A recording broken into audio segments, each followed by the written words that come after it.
मुल्क तरक्की के सफर पर चल पड़ा। मुआशरी इस्तेहकाम इज्तिमाई कोशिशों का नतीजा है। सियासी और अस्करी क़यादत का विजन है सारा मुल्क तरक्की करे। वज़ीर आज़म शहबाज शरीफ का तकरीब से खिताब। आज का अमन और आज़ादी शहदा की कुर्बानियों की मरहून मिन्नत। शहदा का एहतराम हर पाकिस्तानी के लिए मुक़द्दस है। आर्मी चीफ का वतन के लिए जान निछावर करने वालों को खराजे अक़ीदत। GHQ में अस्करी एज़ाज़ात देने की तकरीब। अडियाला जेल के करीब से हिरासत में ली गई बानी की बहनों और रहनुमाओं को छोड़ दिया गया। पुलिस ने तमाम अफराद को चक्री इंटरचेंज के करीब गाड़ी से उतार दिया।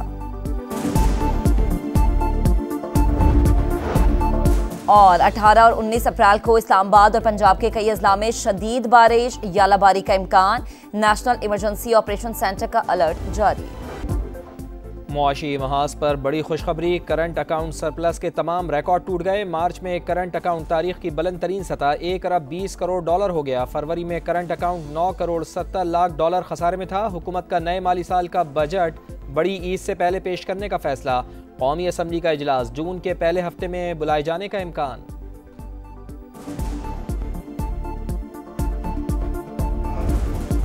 बानी PTI पाकिस्तान के लिए मुज़ाकरात को तैयार। फैसला साजों को लीडर नहीं गुलाम चाहिए। मुल्क डंडों के जोर पर नहीं चलाया जा सकता। वज़ीर आला खैबर पख्तूनख्वा अली अमीन गंडापुर का लाहौर हाईकोर्ट बार में वकला से खिताब। कहा बानी से निजाम को खतरा है, इसीलिए वो जेल में है। PTI वाले जहनी और जिस्मानी गुलाम हैं। दहशत गर्दी के खिलाफ बात करते हुए गंडापुर की टांगे कांपती हैं। पाकिस्तान और बानी PTI एक साथ नहीं चल सकते। वक्त आएगा जब तहरीक इंसाफ का नाम लेने वाला कोई नहीं होगा। वजीर इत्तलात अताउल्लाह तारड़ का खिताब। कहा 9 मई वालों ने मुल्क और फौज पर हमला किया, पहले ही कहा था ये लोग रोएंगे। चंद रोज में काबुल का दौरा करूंगा। अफगानिस्तान के हवाले से अच्छी पेशरफ्त की उम्मीद है। नायब वजीर आजम का कॉन्फ्रेंस से खिताब। हंगरी के वजीर खारजा से भी मुलाकात। मुश्तरका प्रेस कॉन्फ्रेंस में कहा पाकिस्तान और हंगरी के सिफारती ताल्लुकात मजबूत हो रहे हैं। हंगरी के वजीर खारजा का अफगान सरजमीन से दहशत गर्दी के फरोग पर तशवीश का इजहार। GSP+ के लिए पाकिस्तान की हिमायत का ऐलान। दोनों ममालिक के दरमियान मुख्तलिफ शोबों में ताउन की याददाश्त पर दस्तखत।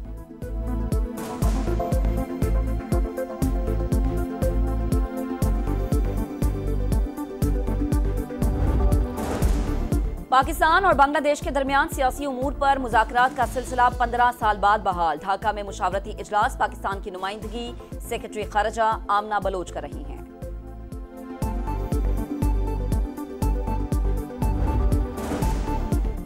ईरान में कत्ल होने वाले 8 में से 6 पाकिस्तानियों की आबाई इलाकों में तदफीन। 4 की नमाज जनाजा खानका शरीफ और 2 की अहमदपुर शर्किया में अदा की गई। लोगों की बड़ी तादाद में शिरकत। जांबाग अफराद की मैयतें खुसूसी तैयारे से भावलपुर एयरपोर्ट लाई गईं। इलाके की फिजा सोगवार।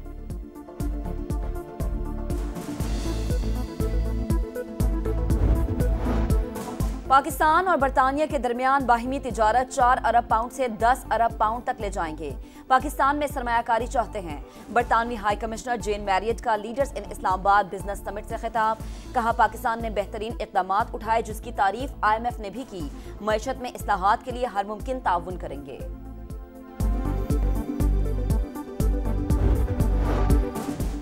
चीफ जस्टिस याया आफरीदी की ज़ेर सदारत जुडिशल कमीशन का इजलास। जस्टिस अकील अब्बासी और जस्टिस अली बाकर नजफी की आइनी बेंच के लिए मंजूरी। PTI अरकान का आइनी बेंच में जजेस के लिए रूल्स बनाने का मुतालबा। सीनियरिटी के लिहाज से जस्टिस मंसूर, जस्टिस शाहिद वहीद और जस्टिस अथर मिनुल्लाह के नाम दिए। जस्टिस जमाल बंदोखेल कभी पहले रूल्स बनाने पर इत्तेफाक। सुप्रीम कोर्ट ने 9 मई के मुकदमात में शेख इम्तियाज की जमानत मंजूर कर ली। सेनेटर एजाज चौधरी की दरख्वास्त पर मजीद शवाहिद तलब। PTI वकील लतीफ खोसा का मुकदमात की 4 माह में समात मुकम्मल करने पर एतराज मुस्तरद। अदालती हुक्म बरकरार। चीफ जस्टिस ने रिमार्क्स दिए ट्रायल कोर्ट 4 माह में कार्रवाई मुकम्मल करेगी।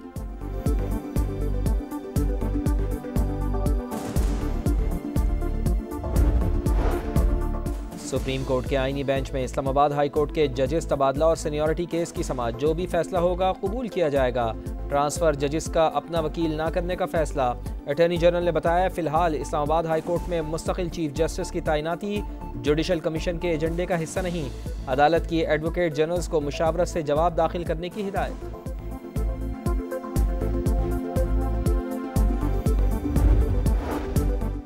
केनाल मंसूबा हमारी रेड लाइन, प्रोजेक्ट ना रोका तो हुकूमत से अलग हो जाएंगे। वजीर तवानाई सिंध नासिर हुसैन शाह की धमकी, कहा नहीं चाहते कि हमारे किसी फैसले से पाकिस्तान का नुकसान हो। उम्मीद है वजीर आजम जल्द मंसूबा खत्म करने का ऐलान करेंगे।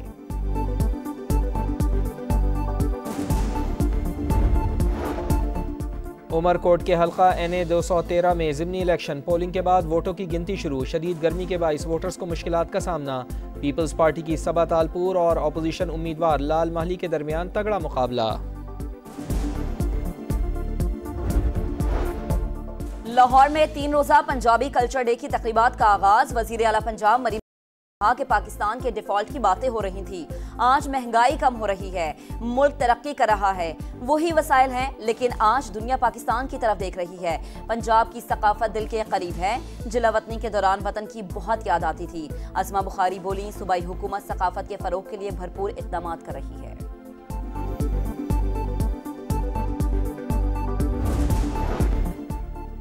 कराची में बढ़ते हुए हादसा, दिन के औकात में हैवी ट्रैफिक पर मुकम्मल पाबंदी आयद। इतलाक तामीराती माल बरदार डंपर्स पर भी होगा। DIG ट्रैफिक की सिफारिश पर नोटिफिकेशन जारी।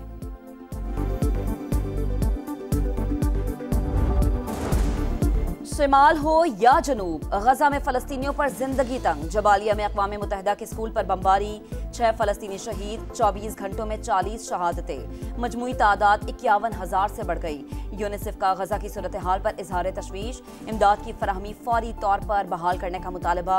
यहूदी आबादकारों का एक बार फिर मस्जिद अक्सा पर धावा। मुकद्दस मकामात की बेहुरमती। इसराइल फ़लस्तीनियों की नस्ल कुशी कर रहा है। पाकिस्तान, सऊदी अरब और तुर्की समेत चंद ममालिक इकट्ठे हो जाएं तो अमरीका खुद मुआहदा करने आ जाएगा। अमीर जमात इस्लामी हाफिज़ नईमुर रहमान का लाहौर में खिताब, कहा हमास की मुज़ाहमत आलमी क़वानीन के मुताबिक जायज़ है।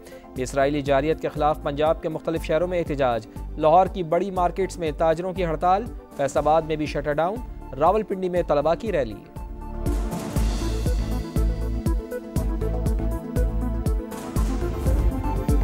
PSL 10 में आज आराम का दिन। अब तक के मुकाबलों में इस्लामाबाद यूनाइटेड के खिलाड़ी सबसे आगे। बैटर्स में साहिदजादा फरहान सर फहरिस्त, 3 मैचेस में 184 रन बनाए, 9 विकेटें हासिल करके जेसन होल्डर का बॉलर्स में पहला नंबर। पॉइंट्स टेबल पर इस्लामाबाद की टीम 6 पॉइंट्स के साथ टॉप पर मौजूद। कल कराची किंग्स और कोयटा ग्लेडिएटर्स में जोर का जोड़ पड़ेगा।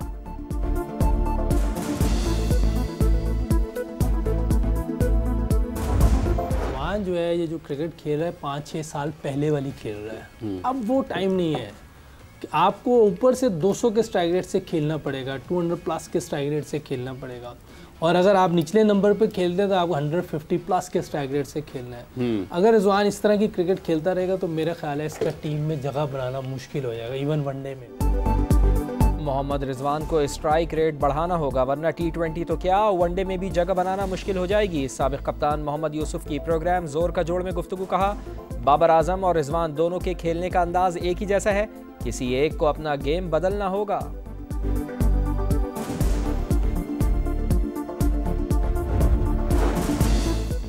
ICC women's world cup qualifier, कौमी टीम का थाईलैंड को जीत के लिए 206 रन का हदफ। सिदरा अमीन ने 80 और फातिमा सना ने 62 रन बनाए। कौमी टीम आज मैच जीत कर वर्ल्ड कप के लिए क्वालिफाई कर लेगी।